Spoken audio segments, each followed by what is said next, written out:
გამარჯობა, მე ვარ თაკო საძინა, კეთილი იყოს თქვენი მოგზაურობა ჩემს ახალ YouTube-ის არხზე. ვისაც ჯერ კიდევ არ გაქვთ ეს არხი გამოწერილი, აუცილებლად გამოიწერეთ, რადგან წინ ბევრი ძალიან საინტერესო ვიდეო გელოდებათ. და დღესაც თქვენთვის მაქვს ძალიან საინტერესო ვიდეო და საინტერესო თემა. დღეს უნდა ვისაუბრო აი ამ ჯადოსნურ მცენარეზე. ეს არის ალოეს ფოთოლი, რომელიც ნამდვილად ჯადოსნურია, იმიტომ რომ აქვს ძალიან ბევრი სასარგებლო თვისება, როგორც კანისთვის, ასევე თმისთვის და რა თქმა უნდა ორგანიზმისთვის, თუმცა დღეს მინდა კონკრეტულად თმაზე ვისაუბრო და აი ამ პატარა ფოთლისგან მოვამზადო ძალიან ეფექტური ნიღაბი თმისთვის, რომელიც ძალიან კარგია როგორც ქერტლისთვის, ასევე თმის ცვენისთვის, მშრალი თმისთვის, იმიტომ რომ ძალიან ეფექტურად ატენიანებს თმას. აბზინვარებს და მოკლედ აქვს ძალიან ბევრი დადებითი თვისება. მის მოსამზადებლად აქ ჭირდება სულ რამოდენიმე ინგრედიენტი, მათ შორის რა თქმა უნდა ალოეს ფოთოლი, ასევე სხვადასხვა ზეთები და ვიტამინები. მოკლედ, ეხლა დავიწყოთ მომზადება და თან დეტალურად აგიხსნით რა რამდენი უნდა გამოვიყენოთ. ალოეს ნიღბის მოსამზადებლად აქ ჭირდებათ 1 ან 2 საშუალო ზომის ალოეს ფოთოლი. ჯერ მოვაშოროთ გვერდები, შემდეგ კი წინა და უკანა მხარეთ და განვაცალკევოთ რბილობი.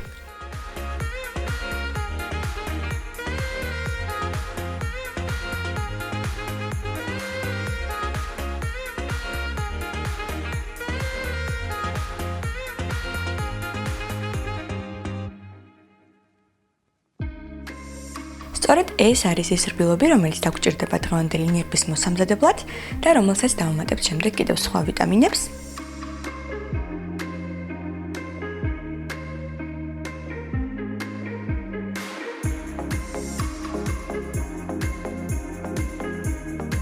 თუ ფოთოლი ძალიან თხელია, ამ შემთხვევაში გაჭერით ის შუა ნაწილზე, დასერეთ დანით და შემდეგ ჩამოფხიკეთ კოვზის საშუალებით. აი ეს არის ის მასა, რაც მივიღეთ 2 ფოთლისგან. ეს რაოდენობა სრულიად საკმარისია იმისათვის, რომ დავამზადოთ თმის ნიღაბი. ახლა ჩემს ნიღაბს დავამატებ ზეთს, შეგიძლიათ ნებისმიერი ზეთი გამოიყენოთ, თუმცა ამ შემთხვევაში მივიყენებ ქოქოსის ზეთს. დავამატებ 1 ჩაის კოვს ქოქოსის ზეთს. და ასევე რამოდენიმე წვეთ E ვიტამინს. ალოე უკვე შეიცავს E ვიტამინს, თუმცა მეტი ეფექტურობისთვის კიდევ დავამატებ, იმიტომ რომ E ვიტამინი ზედმეტი არასდროს არ არის. ახლა კი ეს მასა უნდა ავთქვიფოთ. შეგიძლიათ ათქვიფოთ ჩვეულებრივი ბლენდერით ან აი ესეთი ხელის ბლენდერით, რაც ჩემი აზრით უფრო მოსახერხებელია.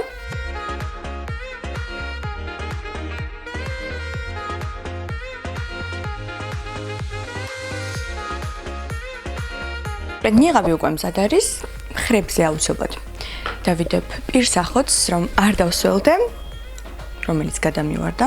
ეხლა გავიშლით მას და დავიწყებ ჩემი ნიღბის წასმას.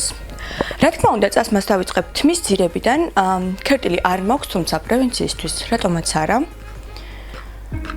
თლად ერთგვაროვანი კონსისტენცია არ არის, რადგან ალოეს რბილობი საკმაოდ ძნელია, რომ ასე ვთქვათ, დავშალოთ და ხელ კონსისტენციამდე მივიყვანოთ. რა თქმა უნდა, შეგიძლიათ გაწუროთ, რომ მხოლოდ სითხე მიიღოთ, თუმცა ამ შემთხვევაში ვამჯობინე, რომ რბილობიც დამეტოვებინა. დავიწყოთ ნიღბის წასმა თმის ძირებიდან და შემდეგ გადავიდეთ სიგრძეზე.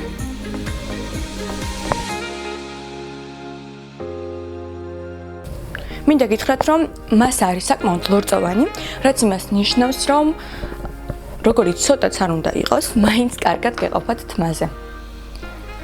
შესაბამისად, 1 ფოთოლიც, 1 საშუალო ფოთოლიც სრულიად საკმარისია იმისათვის, რომ 1 წასმის სამყოფი ნიღაბი მოვამზადოთ. კარგი იქნება თუ ამ ნიღაბს გავეკეთებთ კვირაში ერთხელ. რა შეეხება დაყოვნების დროს, დაახლოებით 2 საათი მაინც უნდა გავიჭეროთ თმაზე და შემდეგ ჩამოვიყვანოთ. ალბათ ძალიან ბევრი ადამიანი მკითხავს, თუ სად შევიძინე ალოეს ფოთოლი და მინდა გითხრათ მისი მოპოვება არის საკმაოდ ადვილი. ცალობითაც ყიდიან, მე პირადად დაახლოებით 2 ლარად ვიყიდე თითო ფოთოლი. ამიტომ როგორც ხედავთ, საკმაოდ ხილმისაწვდომი ნიღაბია.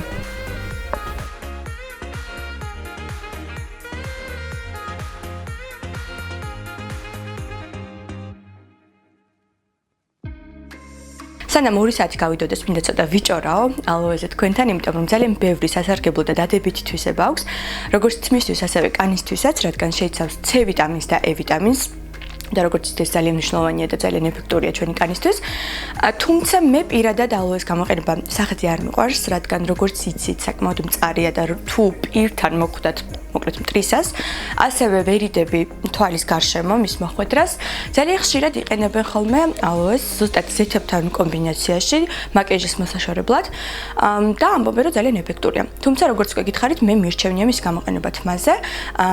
ნამდვილად ძალიან კარგი შედეგი აქვს, ძალიან ეფექტურია და თუ მოახერხებთ და კვირაში ერთხელ ჩაიტარებთ, ნამდვილად არ ინანებთ.